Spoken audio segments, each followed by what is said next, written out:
windows and doors. We have had some people put in split AC units in their basement because it's too warm down there, but you can't put a window unit in because it's against the covenant. So, you know, little things like that. Basically, if you want to change anything structurally with your home inside, we do need to have a mod form for that. But if you're just taking out cabinets and putting in new cabinets or redoing your countertops, no, we don't need to know that kind of stuff.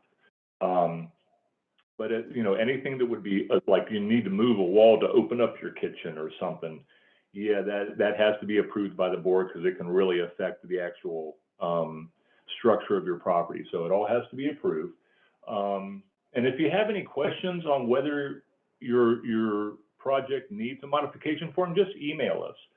DJ can put in the address in the chat for SPM in case you do not have it, spm@southernpropertymgt.com.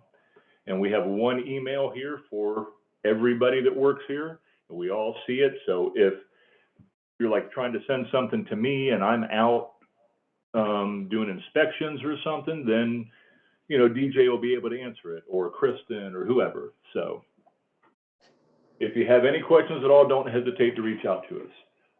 And speaking of me being out on inspections, that's our next subject here, compliance inspections and notices. We do go through the neighborhood once a month. Usually it's the last week of the month. Now, November and December is going to be a little different. With the holidays, we only do, we consolidate everything to the first part of the month. So I'm going to be coming out to your guys' neighborhood Thursday of this week and do the inspection then. So now if you happen to get a notice, you know, don't think we're picking on you or whatever. It just means that when we did our inspection of the neighborhood, we found something that, you know, was not compliant with the covenant. So at that point, you know, if you need any further explanation, reach out to us either by email or by phone. We can explain what we saw, why we feel it's a violation of the covenants, and we can work to figure out a good way to get the situation resolved, to get it all taken care of so it's not an issue down the road. Hey, Matt, can you give them Yes. some of the common things that you find on your community? Absolutely. Absolutely. Now, there are a lot of parking violations that get sent out. Those are not necessarily on my inspection, though. Those come out all the time. When I do the inspections, the biggest thing that I see are problems with the garage door, dents, dings, or the trim, where the trim's been hit or the trim is peeling. As homeowners, you're responsible for the garage door, the front door, the windows, and all the trim for those items. So that's what I see. Blinds in the windows that are broken, those get cited. And all the windows should have screens on them. You'll notice most of your homes in there do have screens. If you do not, we notate that when we send you a little letter, and you just go out and find a replacement screen and throw it in. So those are the main things that we see, but it can be stuff as far as the, like I said, the trim, peeling paint around your windows and doors. Don't see that very often, but garage doors we do, because there tends to be some accidents with those that we see. But those are the main ones. You have the color of your curtains, which is another common one. Yes. Trying to close off your patios. You can't fence your patio in any way. Parking on the grass, kind of as you stated, that one, most of the time they go to code enforcement, and the county deals with that as that's a county ordinance as well as it's in our covenants. So those are normal, the common ones that we see. You can leave your trash can out too long after your trash day. You do need to bring your trash can back in. You can't leave it on the curb all week. But those are most of the common things. We have actually seen people try and close in their front entranceway as well. So that's not allowed. Not allowed. That doesn't happen often, though. So I did want to mention you guys also do have a community portal, which means you have up to the minute access to your account. Anytime we do the inspection, you will be able to view the violation on your if you happen to have a violation. You can view that before you even get a letter. You can see your current account balance as of that minute, because when you go into the portal, it pulls it directly from the database that we have. It's not a daily upload or anything like that. When you go into your account, it links your account to the database instantly. So you get, the information that is current as of the time you sign on. So if you do not have access to the community portal, please email us at spm@southernpropertymgt.com, and we can get you hooked up with portal access to where you can get logged in and be able to see that information. Plus, there's all the community information that's out there. I believe your covenants are on the portal, and all the community information, things that are going on, and things like that. So there's a lot of good information out there if you're not familiar with the portal. So, any questions on architectural changes or inspections? Okay. The incline on my driveway is too steep and I'm unable to pull in my garage, so I continue to get fined for parking. Car slightly sticking out of the driveway, but the area for parking is full every night.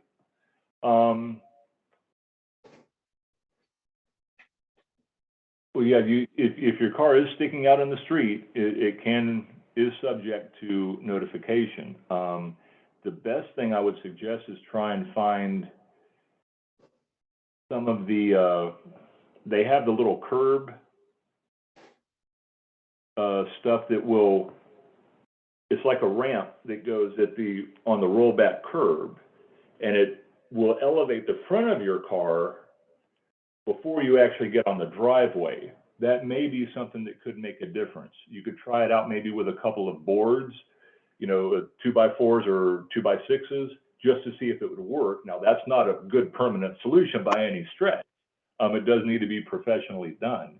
But, there may be some other options. So I would look into those, because yeah, if your car is anywhere on the street in an unmarked area, it is subject to citation. Unfortunately, the driveways are made to county code, so I don't think anybody's driveway is made it to a point where the average car can't get in it. I don't know. We'd have to look at that specifically, but and I can't unmute to ask my question, but regarding receiving notifications for when inspections are scheduled. Like I said, normally inspections are the last week of the month, the last Thursday of the month, specifically. I do you guys on Thursday. They've been discussing some options for that, with possibly some pavers or something similar that's an easy fix, not very expensive, still durable, and will still hold up. So they're looking at that right now. So Matt, due to flooding, Cobb County, we've been on this path for years trying to get some kind of resolution. But due to how much green space we're supposed to have so the ground can absorb the water, we were not allowed to concrete the driveways any wider than they were. That's one you'd have to take up with the county. We've tried, and they won't budge on it. So the pavers are the one option. We're still searching for another contractor to do all of them. So anybody who wants them, they will all be uniform, used with the same materials. So if you have that question and you would like to widen yours, please reach out to SPM with your address, and we will get a list together and try to figure out what's the best way to do this. We've had a big struggle with vendors this last year or two trying to get things done in the community. It's been a nightmare, honestly. A lot of things have taken a lot longer than we would have hoped. We put in requests, we've searched for new vendors. It's not easy finding someone to do the work. And that's true for us with all of our communities. When COVID hit, all the vendors, they became very scarce and didn't have time to get new work or get stuff on a schedule because they were already 6 months booked and stuff like that. So But yeah, we're working with the board to try and find the vendors and get this stuff taken care of. Does landscaping and a storm door? Oh, my driveway is very short. Full-size car can't fit. That seems rather odd. I haven't noticed a driveway that a regular car can't fit in. There's only one, and it's back in the horseshoe area on the corner. That one unit you can't put a car in. I would always recommend utilizing your garage as well, as a lot of people have space in the garage, but they tend to use it for storage, but it's intended for a vehicle. Okay, thank you, Dallas. Landscaping and storm doors for your front door have to be approved. Landscaping, you're not allowed to do really at all without board. The board would have to approve it because they're responsible for the landscaping. And front storm doors, yes, that would have to be an approved modification. Donna, reach out to us if you have a need for a ceiling repair after a roof leak. Apply for the concrete patio in the back. Yes, there's only a certain amount of concrete that is allowed to be poured in the neighborhood so that they have the runoff. So whether it's in the front or in the back, it would be the same type thing. Okay. Property, can upper level patios be added for the properties that do not have such? Let's see. Rudolph, I got that message there. Let me see what I can find out on that. That's a pretty in-depth one. And I'm writing that down right now. I mean, I think since the mailboxes, and that was probably, I think it was $75. Before that, it was for the water meters, I believe. And then before that, it had to do with, I think, to keep the water on. So it's been a while since we've done a special assessment. So a special assessment is something an HOA can do once a year, depending on what they need the funds for. Kind of similar to a SPLOS fund that you see for your local taxes. We've done a pretty good job of keeping the budget in line. We haven't needed to. So if there's something in the community that we want to do, maybe like the landscape islands that we did a few years ago, the cost is around $10,000 per island. So we could do a special assessment, and then all of the homeowners have to contribute, and then we can use that money to improve the community. But what we try to do, we try to work off of your normal dues to accomplish everything that needs to be accomplished in the community without having to raise the dues or do a special assessment. It is in place right now, will continue. They will continue on until the next board meeting. So congratulations, guys. You got us for another year. We're happy to have you guys for another year. You guys do an awesome job. So at this point, we will go ahead and get through to questions from the floor. So if there are any other. And then somebody probably turned it off at the disconnect behind your hot water heater.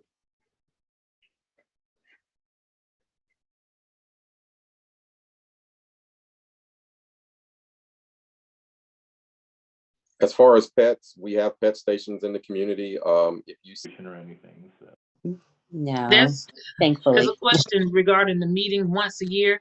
Yes, that is the only meeting we're required to have is in our covenants. One annual board meeting. Should be, I think, in the third or fourth quarter. So we try to hit it the target every time, but we have to get that budget approved. But that's in the covenants. So you can reach out to us at parkview30126@gmail. You can find us at parkview30126 at Facebook. For those who've seen me in the neighborhood, seen Sophia in the neighborhood, most people know where we live at. Anytime I'm outside, people stop and talk. We're a pretty accessible board. A number of people in this meeting today can attest to that. We will do whatever needs to be done, but you have to reach out to us. We're not aware of everything that goes on all the time, as we have lives as well, between work, school, children, etc. So if you have a question or concern, if you feel like you're not getting the resolution you want from management, all you have to do is reach out to the board. We're here for you as homeowners, and we will do our best to assist you. And just so you guys know, to go back to that, the board, whenever we send emails to homeowners, we copy the board on every single one of them. So they see everything that goes on with SPM. And if they disagree with what, our assessment of a situation is, they'll be sure to let us know. They're not shy about it. So, but we work together. That's a great thing. I mean, we worked with these guys since what, 2017 or something? Correct. I mean, it's been a long time, good 5 years, and we have a great relationship. And we work together, and we'll always put the homeowners first. We try and take care of everything that we can with a homeowner that does not adversely affect the community as a whole. That's, of course, the board's primary focus. But we're always here to try and make everything as easy as we can for the homeowners. So, feel free to reach out to us. If you don't like what we said, you can find them, but they know everything that's going on. We don't hide anything from them at all. So, patio repairs are possible by the HOA. Correct. I have some holes in between my patio floor and patio doors, and rainwater has been coming. It depends. We'd have to look at it. If the doors themselves are the cause of the leak, then that's on the homeowner. If it's a foundation, then that would be on the HOA. Yeah, exactly. But please reach out to SPM with your address and send photos of it, and we'll get somebody out to look at it. Yes, exactly. Just we'll get a vendor out there to do a quote, figure out what's going on, and we can go from there.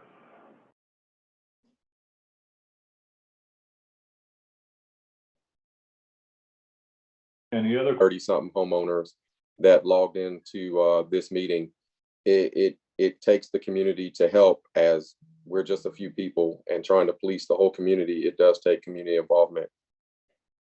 Yeah, it certainly does. And there were 19 people out of 167 that showed up. And even, if you have a lot of people renting, they can get on Zoom anywhere in the world. They don't have to show up in the cul-de-sac for a live meeting. They can do this anywhere in the country, and they still did not. So that comes back to what we were saying, Matt, about when people rent out their unit, they care more about where they live and the community they currently are in, and the one they leave behind, and whatever it does to that. They're not really concerned. If you don't take the 30 minutes out to join on your computer to notice what's going on in your community, that kind of puts us where we are today. Yeah. So we need every one of yours help. I don't know if I said that correctly. It was probably horrible grammar, but we need everybody's help. So yes, if you see anything, whatnot, shoot us an email, find a board member. We'll all work together to solve any problems you guys might have. And pictures. When you ever see something, take a picture. They're worth more than you ever know. Yes, and if you send a picture to us, make sure you know what address it goes with. There's 167 units in there, and quite honestly, they all kind of look alike unless you can see the yards. So, let's see. If there are no other questions, do I have a motion to adjourn the meeting? And that can come from a board member, or it can come in chat. Yes, you can.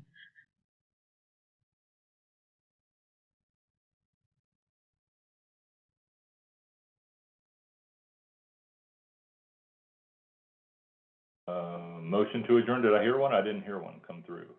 Yes, sir. And anyone that has any other questions, remember, you can reach out to SPM. You can send an email to parkview30126, and you can find us on Facebook, parkview30126. Okay. Do I have a second to adjourn the meeting? I second. Okay. Wonderful. Well, meeting is adjourned at 7:49. Thank you, everybody, for showing up, taking the time to come on out and support your community. And we will see you all next time. You all be safe, and you have a wonderful holiday season.